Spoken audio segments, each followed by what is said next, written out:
My name is Carl Krenzel, and let's just go ahead and get started with today's lesson. Now, if you're close to your computer, then go ahead and PM me. Let me know that you're seeing this okay. My name's Carl Krenzel. I'm an associate broker here at Realty Executives. I've been doing this for about 18 years. Now, what I'd like to talk with you about is, again, just welcoming you to how to talk to sellers without getting thrown out. Now, this particular course I have designed specifically for you to learn a lot. So please turn off your cell phones, any IMs, any PMs that you may have. If you have questions, we have a chat box there. I'll be sure to take your questions at the end, but you'll want to make sure that you go ahead and do that. Now, I'm going to tell you about a friend of mine named Frank. Now, Frank's a new investor. He just got done starting out in real estate. Now, maybe he just got out of real estate school, maybe he just got out of a class, but he's a new investor, okay? And just like most new investors, he wants to flip houses, but he doesn't know what to say. It's the biggest problem, and he doesn't know anybody who does this. So what is he going to do? You want to flip, you don't know what to say, you don't know anybody to ask. What do you do when you're in that situation with few resources, and there's more competition than ever, and in a rising market when there's tons of people coming? Man, what do you do? Frank's having a real tough time. So in Frank's situation, what he's trying to figure out here is, I don't want to screw up, I don't want to get sued, and nobody's helping me. Does any of this sound familiar to you? Well, if it does, you're not alone. Why? Because this business is rife with that. I mean, think about it.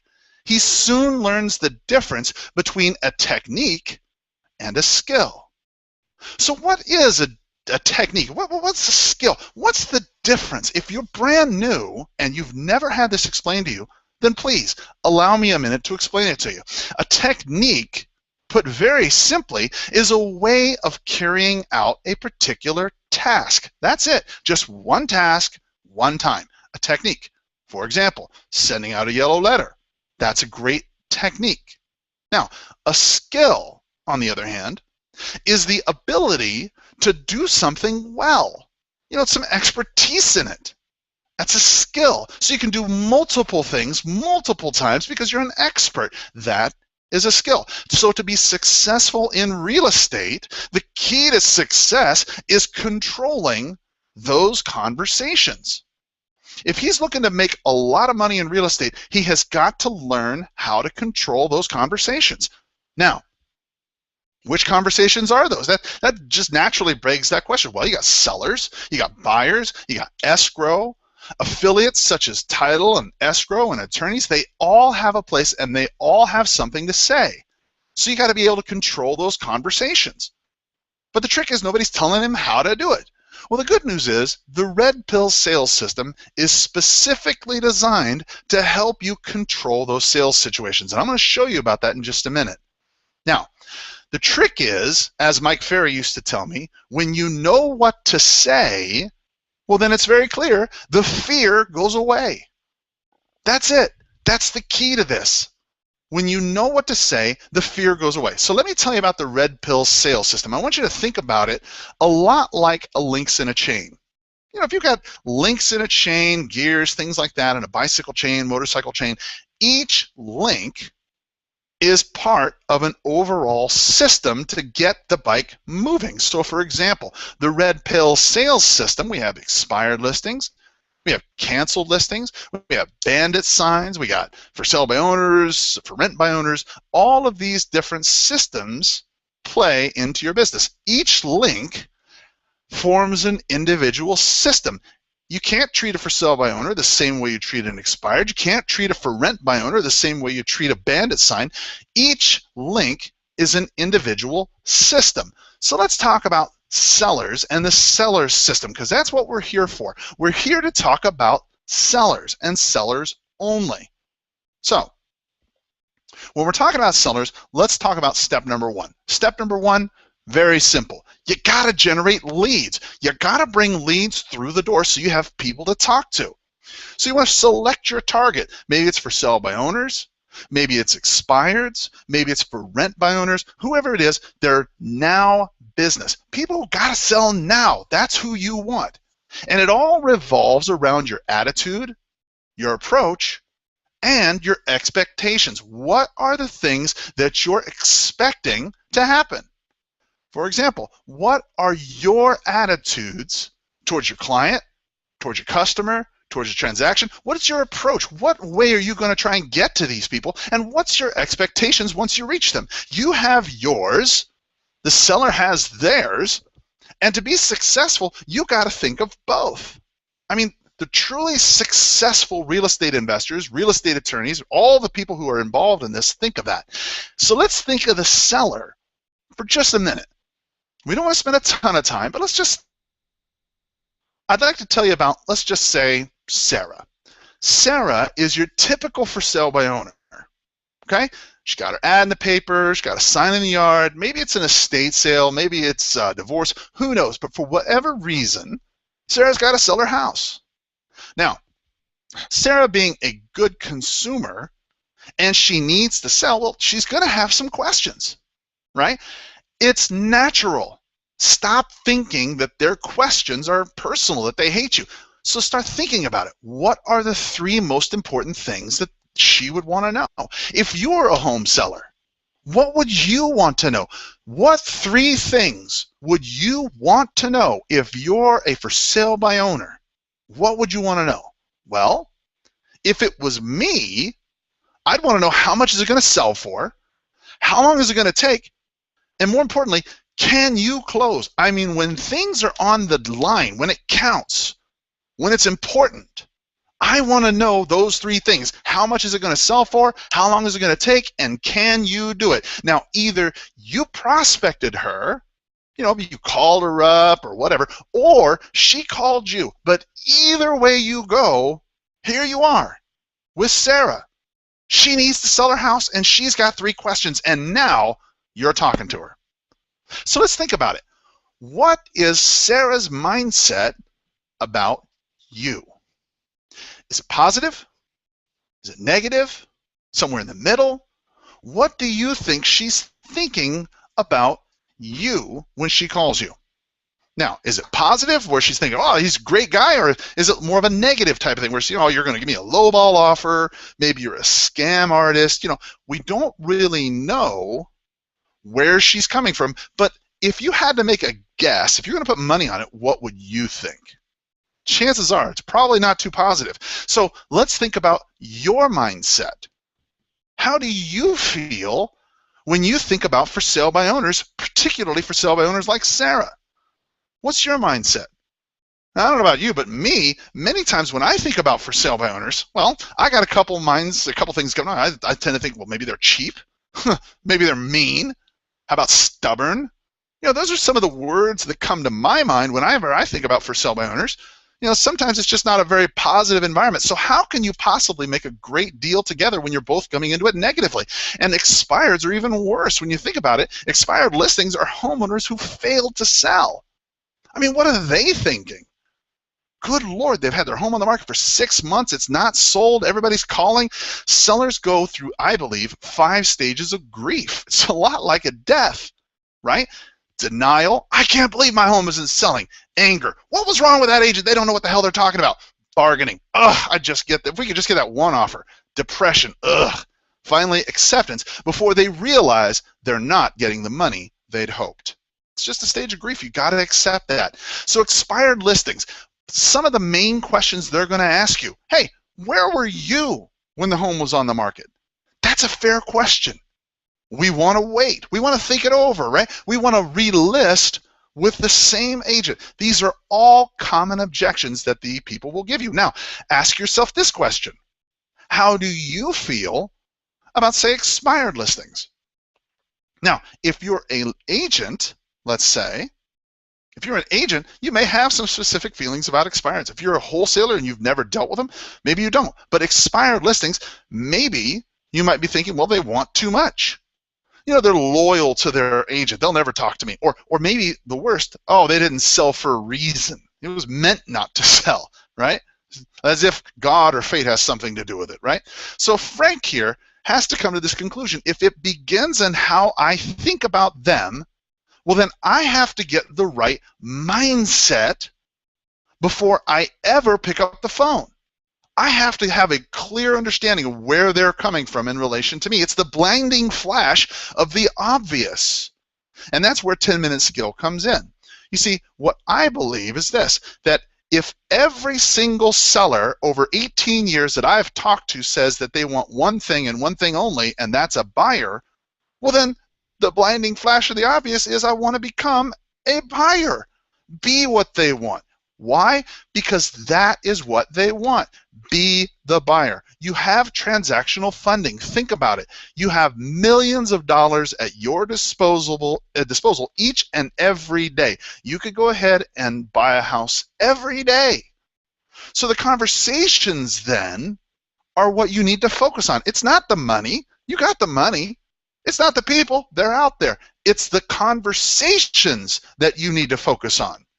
The better you're getting at the conversations, the more likely you're going to get the contract signed. So let's talk about this prospecting. When do we call? Who do we call? What do we say? All the power of scripting.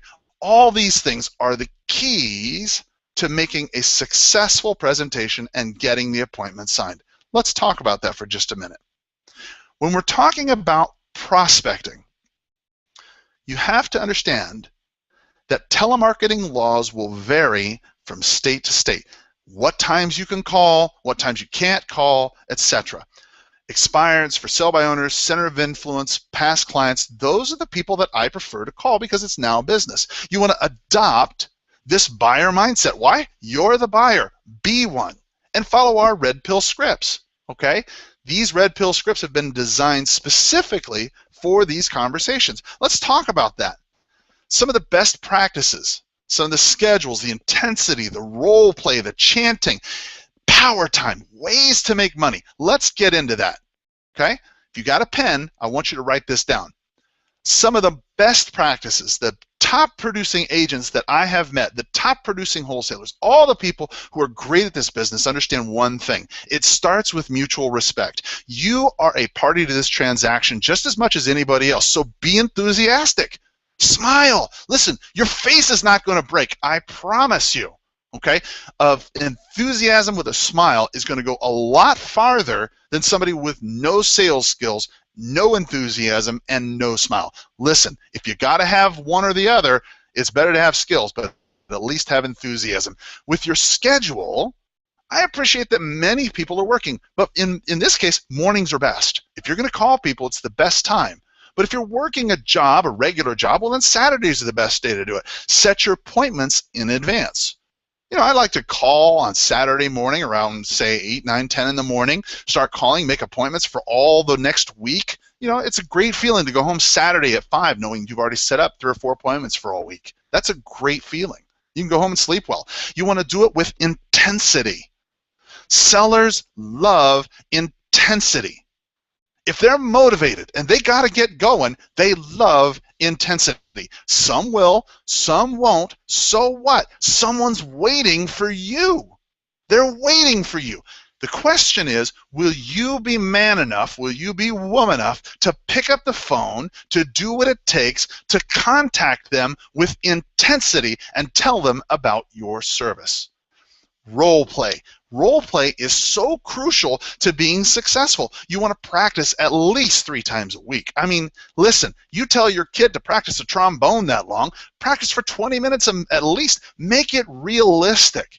You want to make it as realistic as possible because, trust me, your role play partner will never be as mean to you. I'm sorry, your client, your customer will never be as mean to you as your role play partner will. Let them beat you up a little bit. Make it tough. Make it realistic. Chanting. If you don't have anybody to practice with, let's say you're all alone. Listen, your tongue is a muscle. It has got to be trained.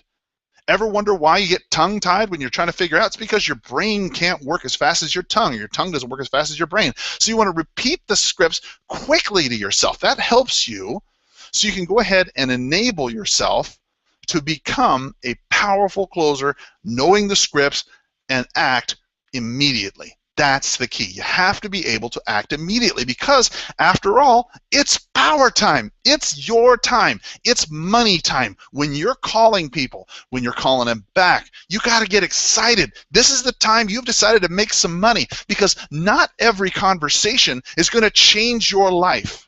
But one of them could. You don't know who you're going to talk to. That guy might be the guy who's going to change your life, but you'll never know until you're ready. And you got to make sure you're on your game. So get excited.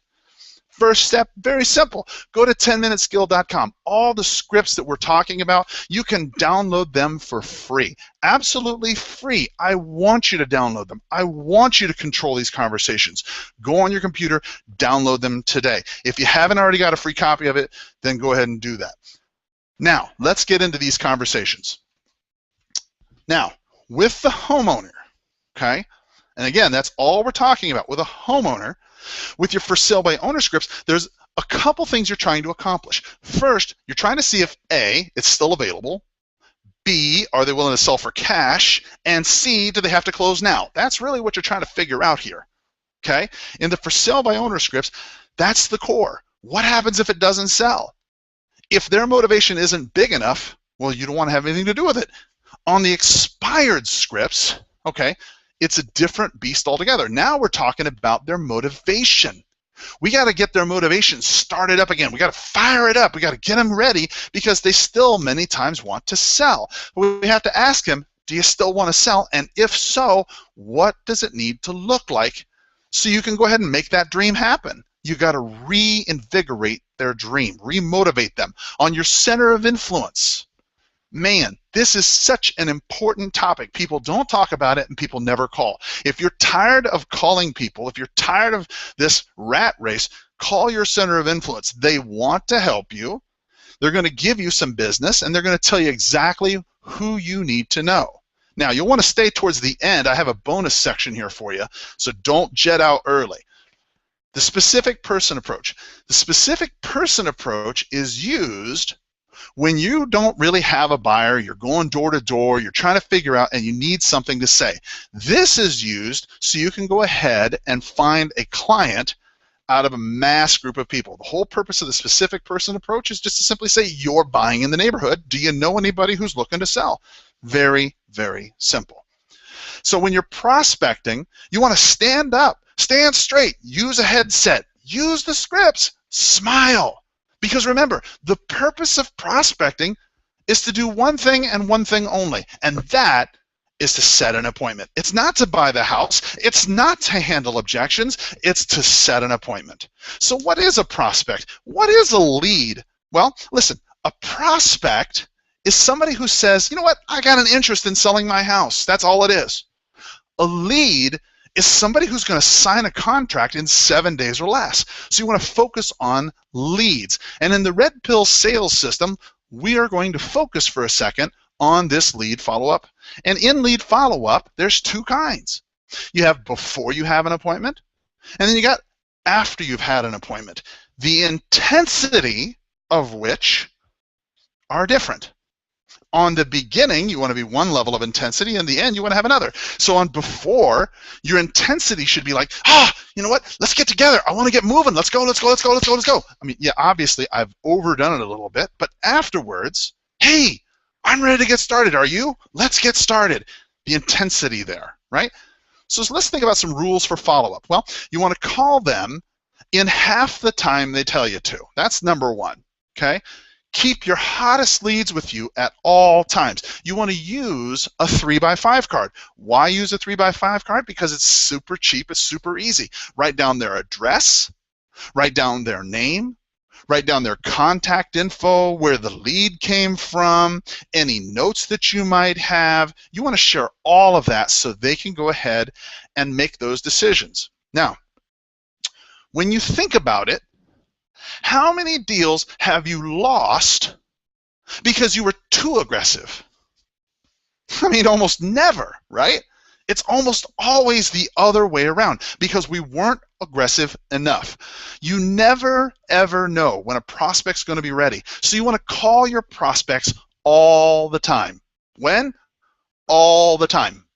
And don't worry. Stop worrying. I hear you in the background already. Some of you, well, what if, they get mad? Listen, motivated sellers love, love, love aggressive follow-up.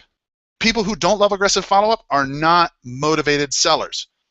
Think about it. If you got to go, don't you want somebody who's just as motivated as you to buy? I mean, think this through. So what do you say? Well, hey, I was just calling up, just to follow up. Hey, do you still have to sell your home?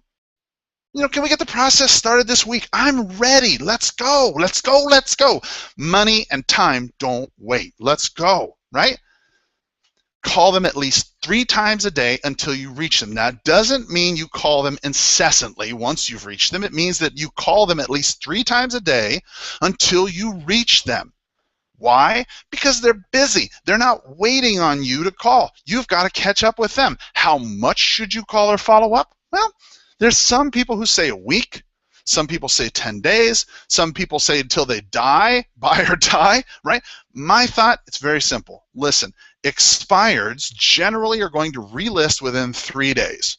So just understand that the older that the lead is, that the worse it probably is. For sell by owners, gosh, that's a time. They got to wait that out. They got to think this through. If they're not the same as expires, FSBOs can take a couple weeks. It's a learning process. They got to get their head bashed in a couple times and stood up at appointments and have realtors never show up or whatever. I mean, it's a learning process. So be patient, because so much of it is going to depend on what their answers are to you on the script and the questions you ask them. That's really what it depends on. If your gut's telling you one thing, follow up. If your gut's telling you, nah, this person's no good, chances are your gut's probably right. By effectively learning to ask questions, then you can begin to tell if you can help them. That's the key. You got to learn how to ask the right questions. Tony Robbins said, the quality of our life is judged by the questions we ask. If you're delayed meeting them for any reason at all, find a reason to call. Listen, if it's today's Thursday and you're setting up an appointment for Wednesday of next week, that's too long. Set an appointment, for next Thursday, and then call them back on Monday. Hey, by the way, are there any big dogs nearby? No? Oh, okay, cool. Hey, how's that roof, by the way? How old is that roof? Well, oh, okay, were there any plumbing problems? Come up with a million questions. Anything you can think of to keep that conversation going. Because if you're talking to them today and your appointment's next week, they're going to forget. You got to keep that conversation going. It keeps them involved every day. You're calling them up during your lead follow-up. Hey, how's it going? By the way, how's this? How's that? By the way, after you've met them, now it changes gears. You call them within 2 hours. Thank them for meeting you. Why? Because nobody else is doing it. Ask them if they have any questions. Mr. and Mrs. Seller, hey, thanks for meeting me today. It was really a pleasure meeting you. I have a question. Do you have any questions that came up since we left? Why? Well, think about what's happening on their end.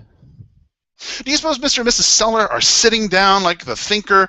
They got their thinking cap on. Should we go with Carl or should we go with John? No, they're not thinking. They're not thinking about you. They're watching Wheel of Fortune, having a TV dinner. They're not thinking about you. People put decisions off as much as they possibly can, and if they've put you off, then you want to restart that conversation by calling them again. That's what's happening. You call them up. Hey, Mr. Seller, Carl again. Thanks for meeting me. I'm so excited to get the house on the market, to get it sold, whatever it is. You're restarting the conversation because at some point, behind the scenes, Mr. and Mrs. Seller, they got to look to each other. They got to turn, and they got to come to this conclusion.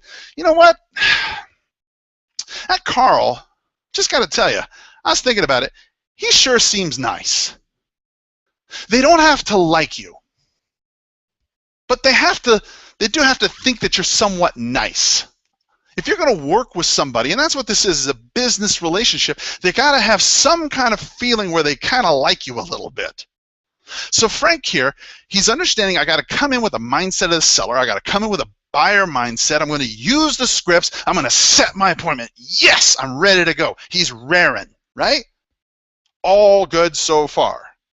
Now, he's got to go to the next step, which is pre-qualification.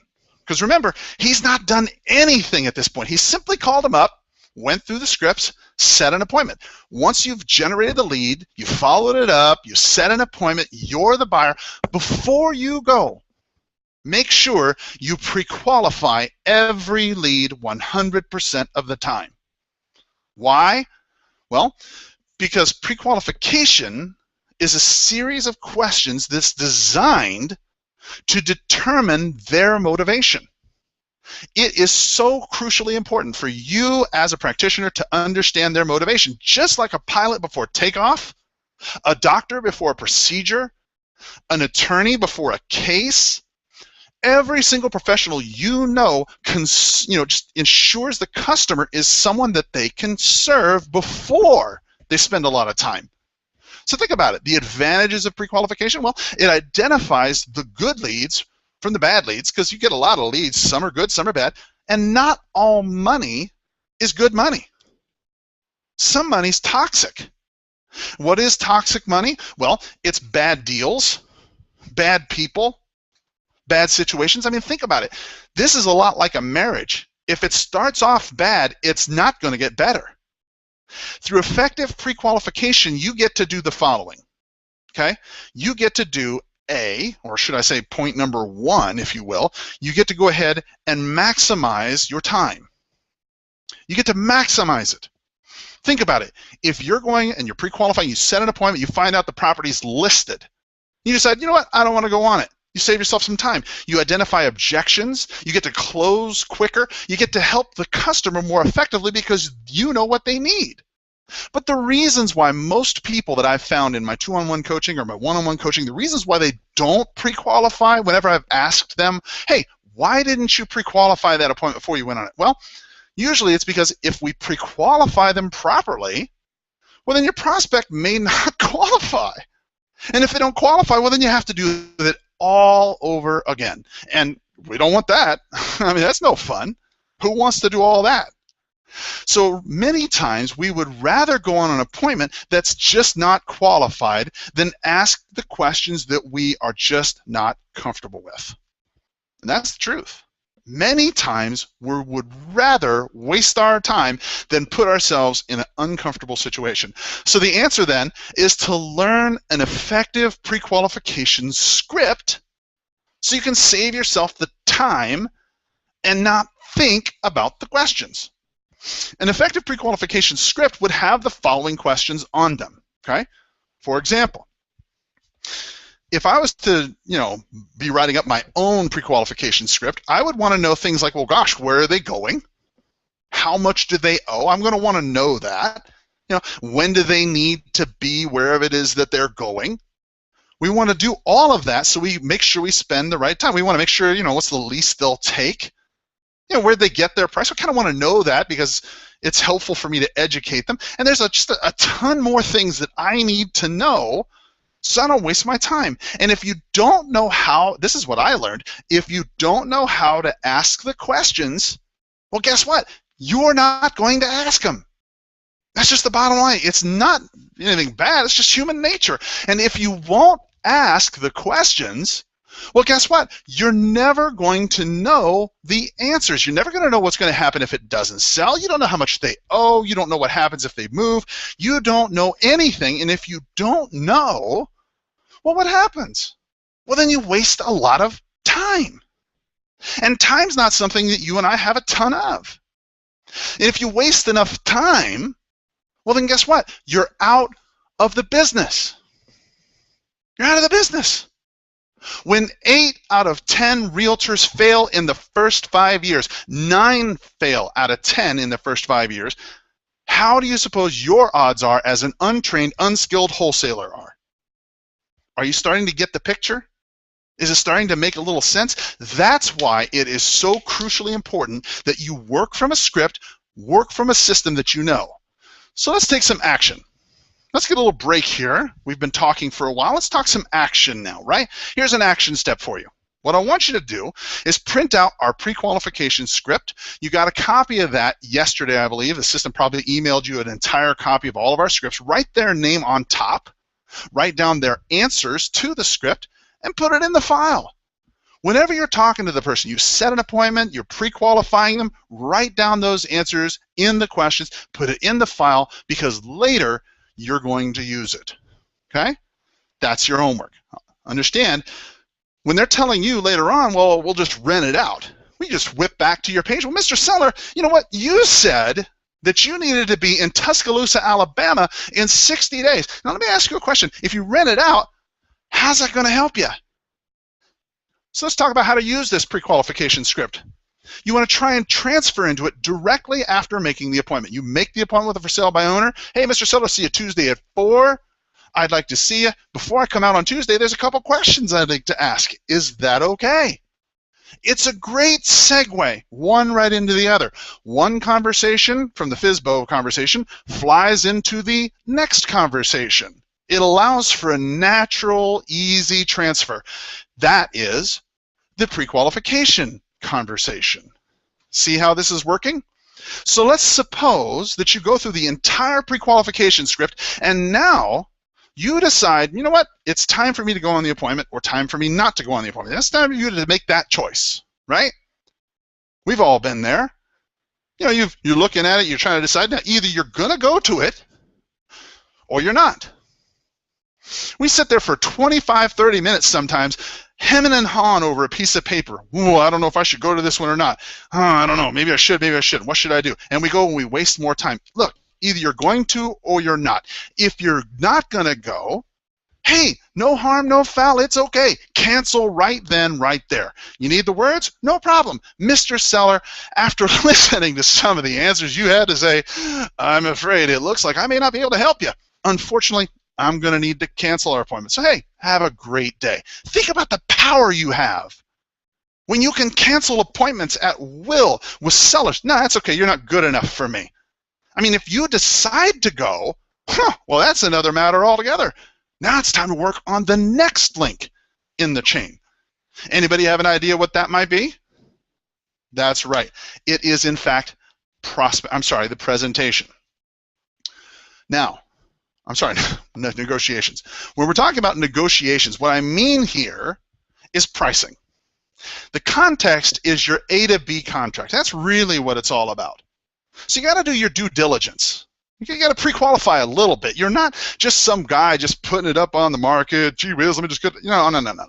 You got to do some diligence here, right? So we got to get some comparables. Where are we going to get them from? Well, Zillow, Total View Real Estate, Redfin, Trulia, Realtor.com. There's a million sites to get you some approximate values. Now understand that you're never going to get a true dollar value, but the best source of comparables, in my opinion, is going to be your local realtor.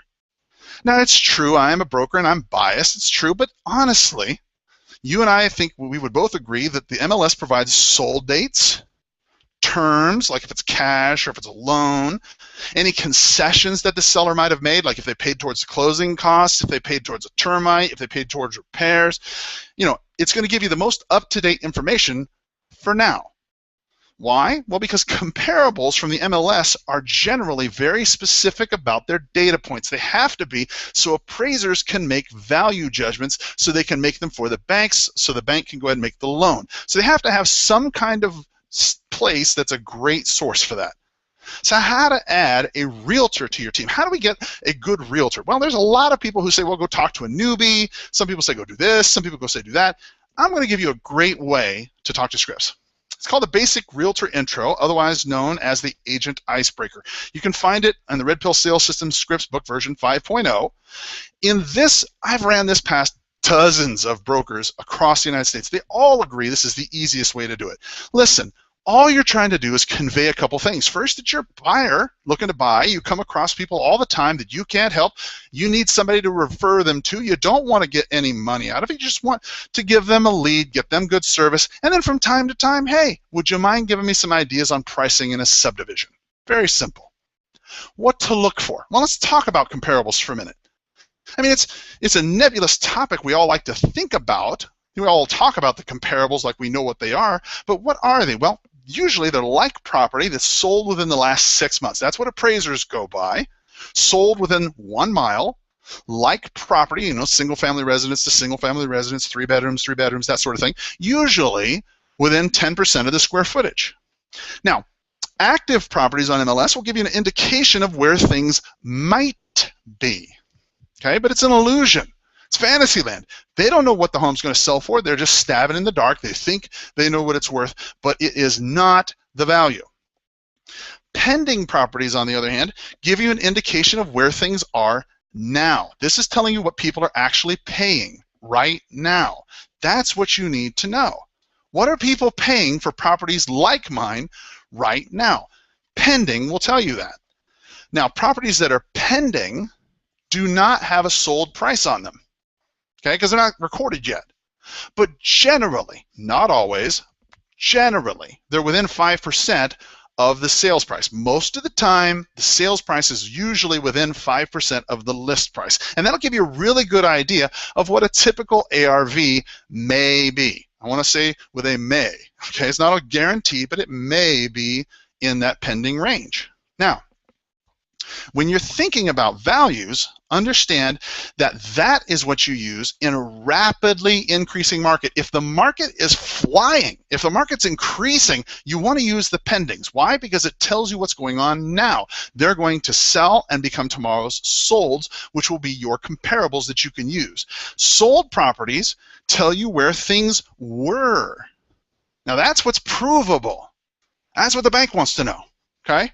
And this is what you use in a declining or a static market. If the market is static, things aren't moving too quick, or it's just starting to pick up like we are today, that's what you want to use. For income property, triplexes, duplexes, multifamilies, things like that, it's entirely different. It is not by the comparison method that you find for single-family residences. Instead, value is determined by a cap rate, otherwise known as a capitalization rate.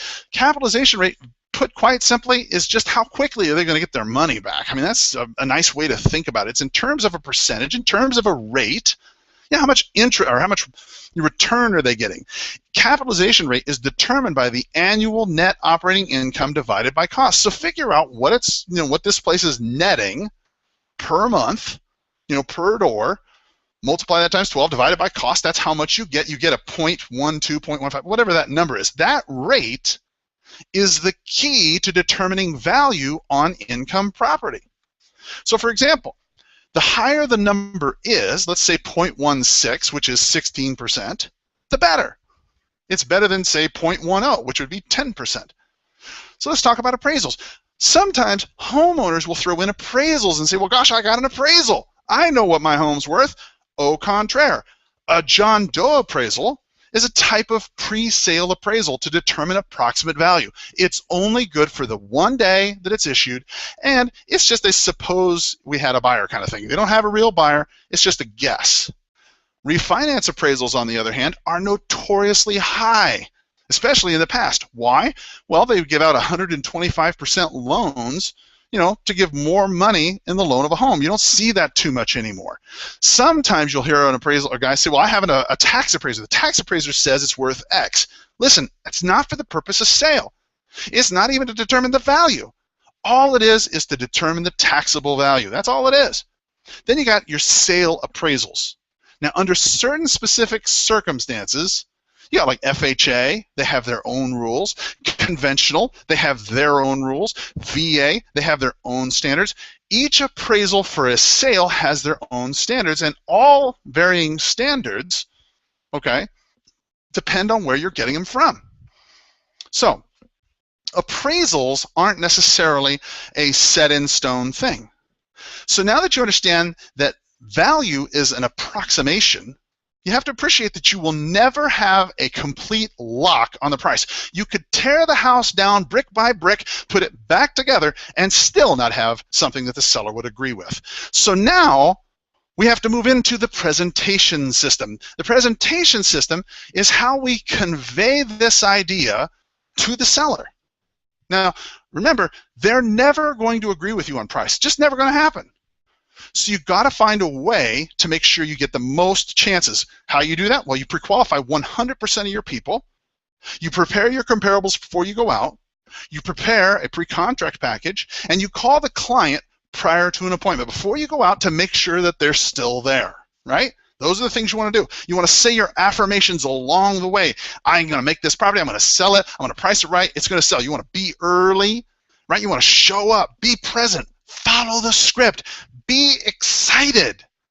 Understand you have the words to use. You want to call to confirm. Hey, Mr. Seller, 3 o'clock, is that still a good time? Yeah? Okay, great. Drive on out there, knock on the door, smile. Hey, hi, pay a compliment, right? Oh, you're the nicest people I've talked to all day. Ask for the 10-cent tour. What's the 10-cent tour? Well, it's your time to shine. Be confident. Be the buyer. You're the guy who's wandering around the house looking at it. You're the one who's deciding if you're going to buy it. Ask questions. Be comfortable. You're simply talking. That's all a buyer ever really does. Trust me, I've been in tons of houses where buyers are at. That's all they do. They wander around, they ask questions. It's simple for you to fit in. If you know something about the area, hey, exhibit some showmanship. Now's your time to shine. Oh, Mr. Seller, did you know that these properties right here were built in the 50s? Yeah, blah, blah, blah, blah, blah, whatever. I don't know. But direct them to the table and bring your comparables. Now it's time for you to take charge. Somebody's got to be in charge, and it might as well be you. Direct them to the table, and let's go back to those pre-qualification questions we talked about before. You refer back to them. Hey, Mr. Seller, you mentioned that you were going off to Tuscaloosa, Alabama, blah, blah, blah. Is that right? Uh-huh. Cool. You said you wanted X? Mm-hmm. Cool. No problem. You're just making sure that everything is the same. Explain how you're coming to your price with the comparables you found. If you need help with that, check our blog at houseflippingagent.com. You'll see a post I put in there. I think it's called How to Present Comparables. It was a really original title. Now, the pawn shop presentation. You've made your presentation in terms of the comparables. You've told them what you think. You tell them it's a lot of what you do is like a pawn shop, and they don't agree. I know. Probably never happens to you, but it happens to me occasionally. All right? So you got to handle their concerns. All right? If you don't handle their concerns, you're not going to make the money. But understand this, the good news is their concerns, their objections never ever change. So just learn the answers. It's super simple. They're always the same. Since 1901 until today, no seller has come up with a new one. Never, not once. They're always the same. So learn the answers. Understand that objections are simply questions. Conditions are statements of fact that the homeowner can't do anything about. Questions are stuff you get answered. Conditions are things you can't handle. So why even bother, right? They've got a broken leg they can't sell for 6 months. That's a condition, right? They want to wait over the weekend. That's an objection. So let's think about this red pill sales system, right? The objection handling, if they're going to give you an objection, there's a 4-step track. I like to think about it in terms of a track. You want to cushion it, question it, isolate it, and handle it. Let's go down those one by one. Cushion it. Mr. Seller, I can totally appreciate where you're coming from. I get it. You're gaining rapport. You're not arguing, right? Question it. You know what? Would you mind telling me a little bit more about that? You want to get more information. Ask open-ended questions to make sure you understand thoroughly what they're telling you. Isolate it. You know, Mr. Seller, is that the only thing that's really stopping us from working today? I mean, is it the price? You know, and make sure that you can handle it. Because if it's more than one, you'll want to know, is that the only thing? And then handle it. Very simple. Handle it using the selected objection handling technique. Understand that handling objections is not an exact science. Okay? Some handlers, they're going to work. Others, they're going to work better. They're not going to work the same for 2 people, and they're not going to work the same way twice, because any objection handler is better than none. Listen, if you don't like my objection handlers, that's great. Come up with your own. It's no big deal, but any objection handler is better than none. You have to have something to say. And when you know what to say by using the scripts that I'm promoting, well, then you can focus more on what the customer's trying to tell you. And isn't that really what you're trying to accomplish when you can focus on what they're telling you? I mean, why do you want to handle these objections in a systematic way? Why is that? It's very, very clear. Because when you know what to say, the fear goes away. When you know what they're going to do, think about it. What questions does a seller generally have? They never change. Learn the answers. You're going to have power in that presentation. So, many times, they're going to give you something like, oh, we're not going to give it away. You know, don't worry about it. In the Red Pill system, we have objection handlers for you. And we'll get back to that in just a minute. Now, as we move further along in this process, we need to think about closing. Now you've handled their objections, you've presented the thoughts, you've prospected, you've lead followed up. Now it's time to make a decision. Hey, you've earned it. You've gone through this whole process. You deserve a decision. It's simply agreeing on price and terms. Listen, you're not listing the house. You're not trying to sell the house. You're not trying to do any of that. You're just trying to buy it. And remember, closing is more about helping the customer make a decision and less about using strong words to intimidate or to scare them. Only weak people do that. Only weak people intimidate and scare them. Now, let's think about price. Let me give you a couple objection handlers for price, okay? Now, think about it. This person doesn't agree with you on price. Why? Mr. Seller, is it more important that you sell your home or that you get your price? Because remember, these two things are not the same. You're not always going to get your price. How about this one? Oh, you have an appraisal? Great! By the way, is that appraiser getting ready to buy it? No? Oh, well, I'm willing to buy it. And unfortunately, I'm not going to pay that price. But if you want that price, go get the appraiser. Maybe he'll pay for it. Right? Set that stuff aside. The key to overcoming price objections when you're a wholesaler, okay, remember, it's a lot different if you're a realtor, but if you're a wholesaler, the key to overcoming a price objection is helping them understand that you have a real offer right now. The more real it is, the more believable it is, the more likely they are to take it. It's got to feel real. Most of the time, we're talking about in hyperbole, or maybe we will, or whatever, but only if they have a need. If they've got a need and you come to them with an offer that's, somewhere you can work, you're in business. Listen, nobody signs with an unconfident person, not when it's this important. So you have to gain confidence and know what to say. How do you know what to say? That's easy. You got to practice. You got to role play. You got to go out in the field and you got to make it. Now, I can already tell some of you may be in a position where you're not that great at closing yet. So let's give you a pre-trial close. You say this when they're getting ready to close. You say, well, listen, are there any questions? Nice and simple, right? Soft sell closes are necessary when you're talking about the amiable or the analytical types. These soft sell closes, you can't come in there with both guns blazing with an amiable or an analytical type of personality. They're going to freeze up. Hey, listen, I'm ready. Are you? How about this one? I'm excited to get started, aren't you? Hey, if you're ready, sign here. It's cheap carbon, right? Anything exciting, cheap, easy, nice, fun, all those sorts of things. Smile, nod, give them a pen. Yeah, it's the right thing to do. Go ahead, sign right there. Yeah, it's the right thing.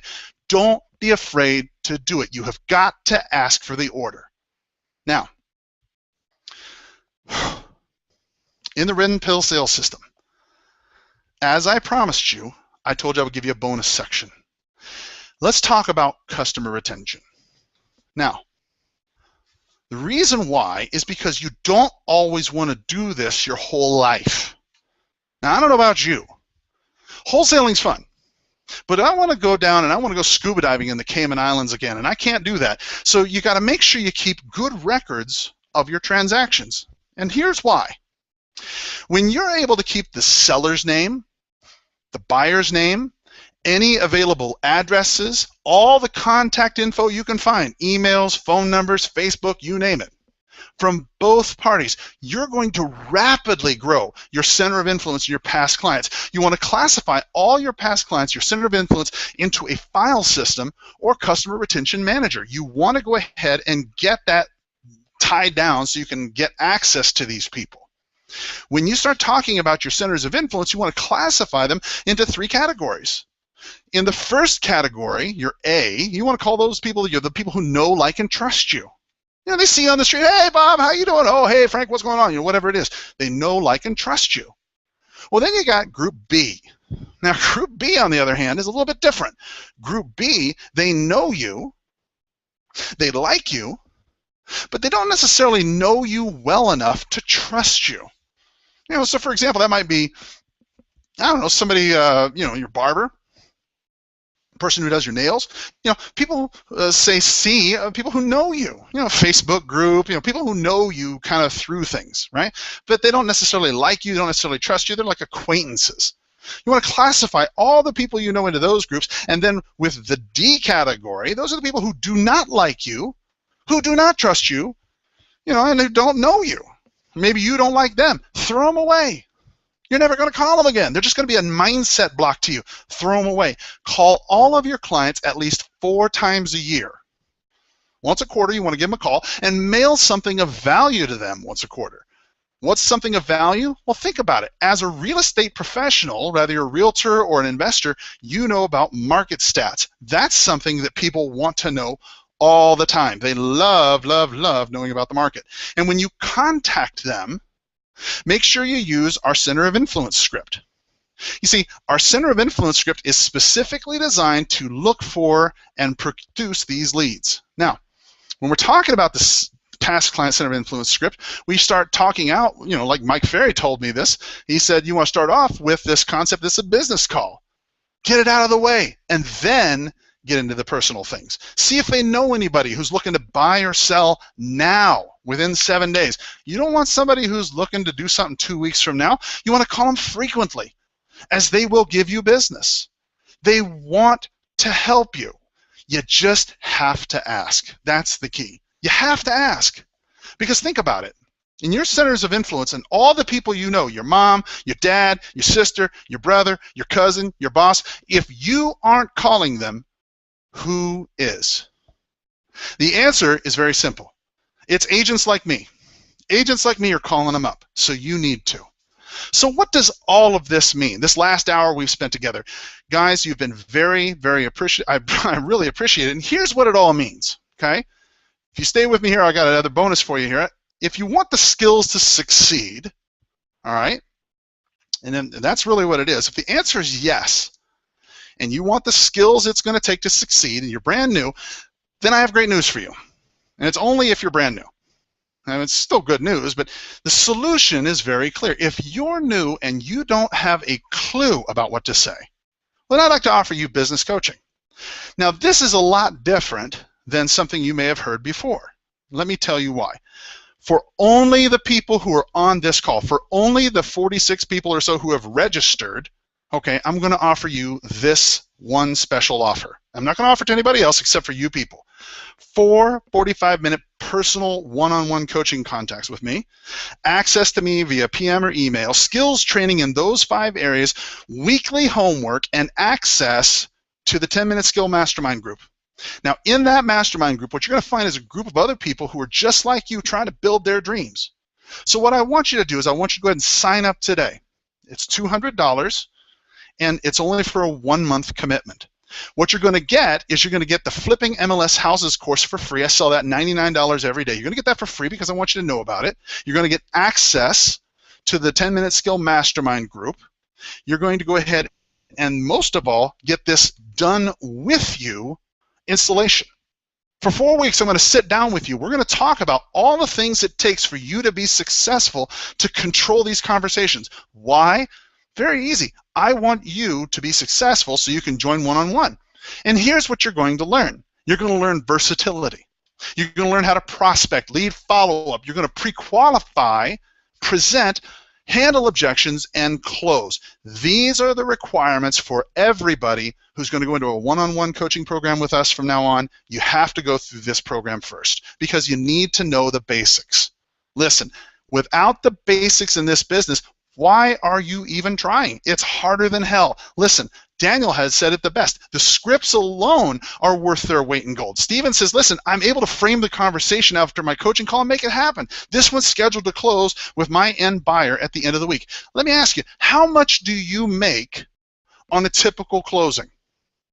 How much do you make? I'm not asking for you to give me thousands of dollars. I'm not asking for you to split the profits with me. All I'm asking for you to do is spend $200 on you. And here's the guarantee. If at the end of those 4 weeks, if I can't make you a better salesperson, if you've attended all 4 of those courses and you feel like I can't do it, let me know. I'll give you your money back. And I can only help a handful of people because I too am a practicing realtor as well as an investor. So if you're if you're interested, hey, listen, sign up now. It is only for the people who have attended this course. And by the way, how's Frank? Well, he's making a hell of a lot of money. He is super uber happy. He knows what to say, and most of all, he is very, very confident. Now, I want you to join Frank and over 1,000 other members on the Red Pill Facebook group. These people are committed to working with you to answer your questions and help you be successful. I want you to join us at 10